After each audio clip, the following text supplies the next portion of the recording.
재택을 하다가 엄마들이 아이가 직접 공부하는 걸 보게 된 거예요. 판도라의 상자를 연 거죠. 연 거죠. 그래서 우리 애가 온라인 수업을 잘 받을 줄 알았는데 까보니까 누워서 수업을 하잖아요. 안녕하세요. 대치동 안녕하세요. 캐슬입니다. 여기도 들은 거예요? 괜찮아요. 제 옆에는 정말 새로운 손님을 모셨는데요. 그건 바로 저의 책을 출판하시기도 했던 길벗 출판사의 자녀교육팀 최준남 편집부장님이십니다. 간단히 자기소개를 다시 한번 부탁드릴까요? 네, 안녕하세요. 네, 저는 길벗 출판사에서 편집자로 일하고 있는 최준남입니다. 일단 부장님 소개를 하면요. 현재 자녀교육팀 팀장님이세요. 네. 제가 왜 이분을 모셨냐면요. 어느 날 그런 생각이 든 거예요.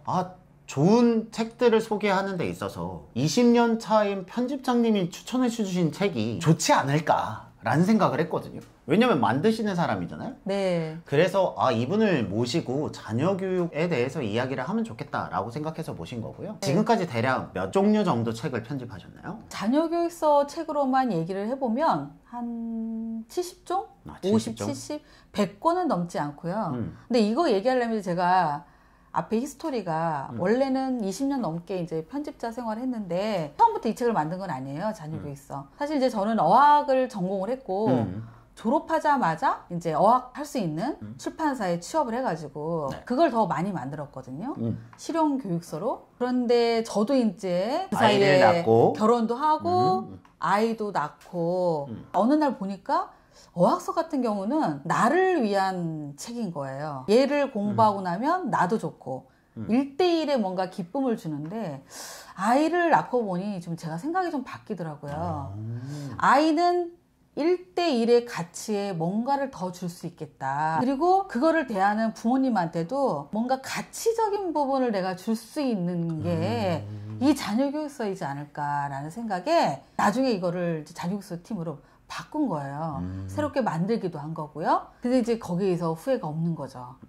예. 이유가 있으셨군요. 예. 나를 위한 것보다 누군가를 위한 책으로 갈 수 있을 때 내가 잘할 수 있는 게 뭘까?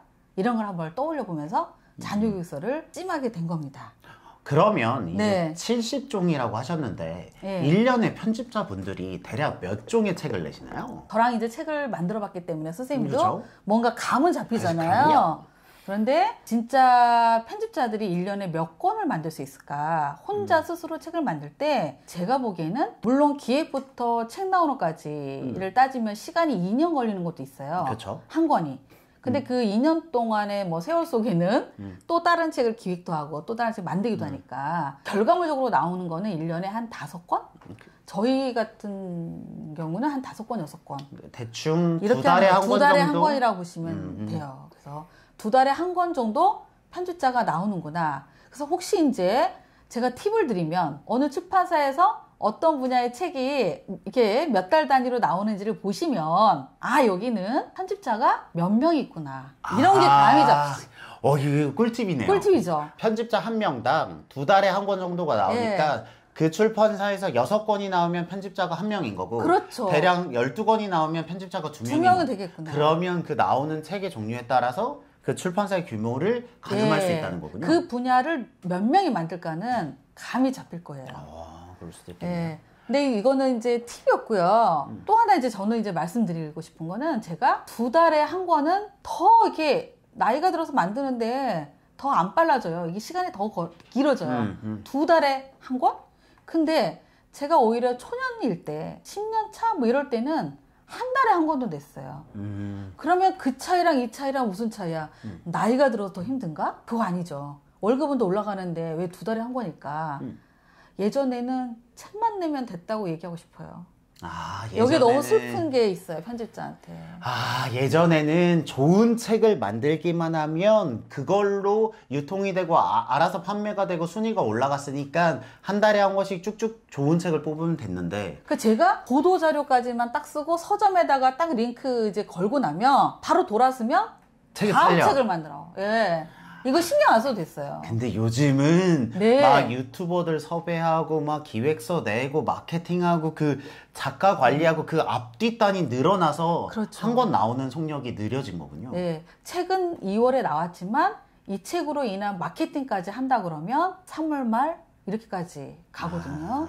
그러면 이제 이게 시간이 더 길어질 수밖에 없는 거예요. 그리고 여기까지 또 얘기하면은 옛날에는 정말 종이책 만드는 편집자하고 책을 판매하는 영업자 두 축만 있어도 됐습니다. 근데 지금은요, 책이 그냥 팔리나요? 홍보를 해야 되거든요. 근데 그 홍보를 서점에서만 하면 한 명만 있어도 충분하죠.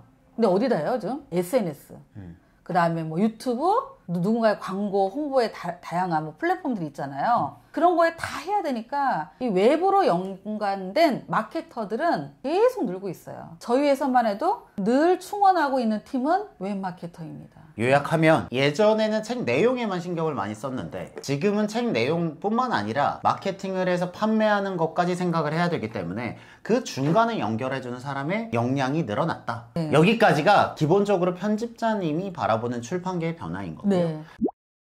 이제 자녀교육서 얘기를 좀 더 네. 해볼게요. 직접 자녀교육에 관한 책들을 만들어내시잖아요. 요즘 교육시장의 변화는요, 뭐가 이슈예요? 지금 요즘이라고 하니까 먼저 떠오르는 단어가 이제 우리가 많이 비교하는 게 이제 코로나19로 많이 그쵸. 얘기하거든요. 2년 전과 정말 달라진 거.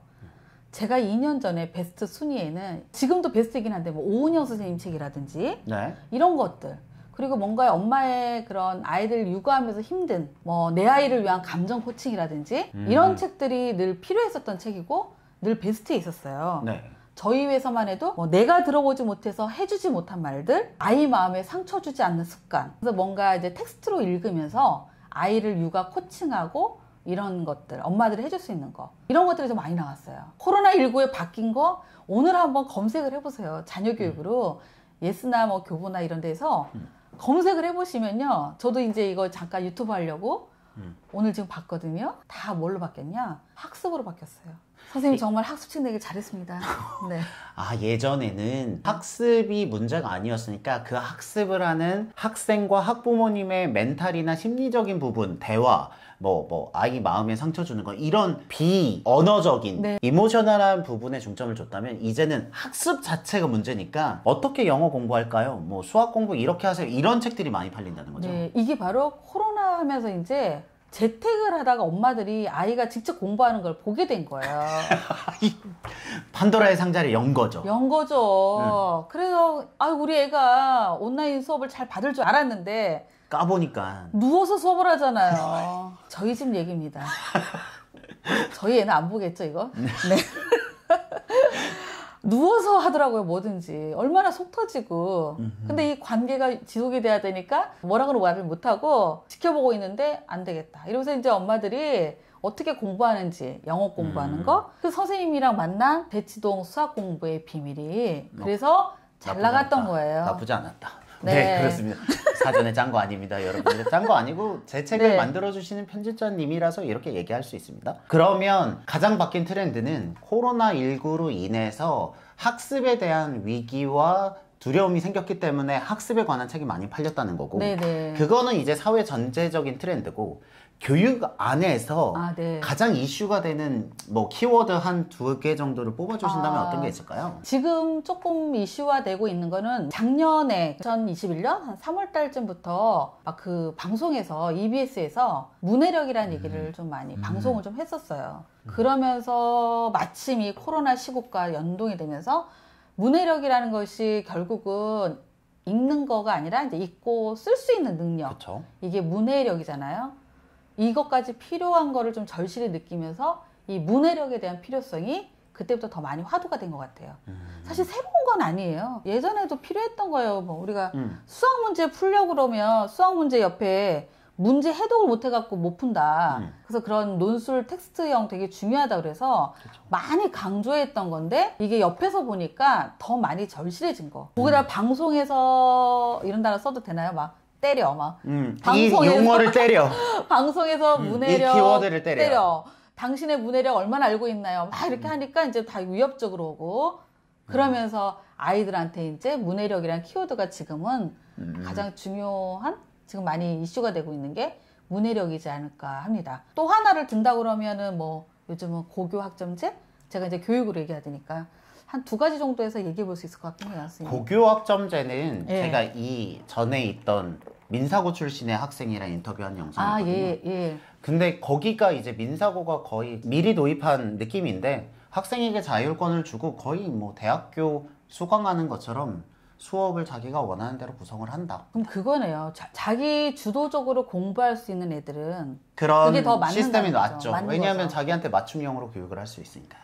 그쵸. 자기가 원하는 거 선택할 수 있고 고교 네. 학점제가 그런 거잖아요. 네, 맞아요. 내가 원하는 거는 더 깊이 심화로 갈 수 있는 거고 그리고 얘의 좀 포인트가 미리 좀 아이의 뭐라 그러죠? 재능을 좀 발견할 수 있는 거?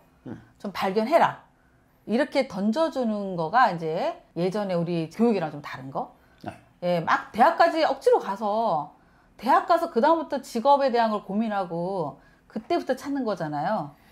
아, 근데 저는 네. 좀 이슈가 있는 건 뭐냐면 원래 목표는 그게 맞거든요. 예. 근데 우리 학생과 학부모님들의 가장 큰 목표는 대입이기 때문에 네. 이 고교 학점제를 대입을 위한 제도로 활용하게 되면 우리가 생각한 거랑 다른 용도로 활용될 수도 있습니다. 그래서 그 부분을 어떻게 활용할 것인가에 대한 이슈는 좀 나중에 문제고 일단 다 적용해보면 그때 가서 알겠죠. 그래서 일단은 정리를 하면 문해력과 네. 고교 학점제 정도가 예. 요즘에 그 출판 그리고 교육에서 뜨는 키워드인 것 같아요.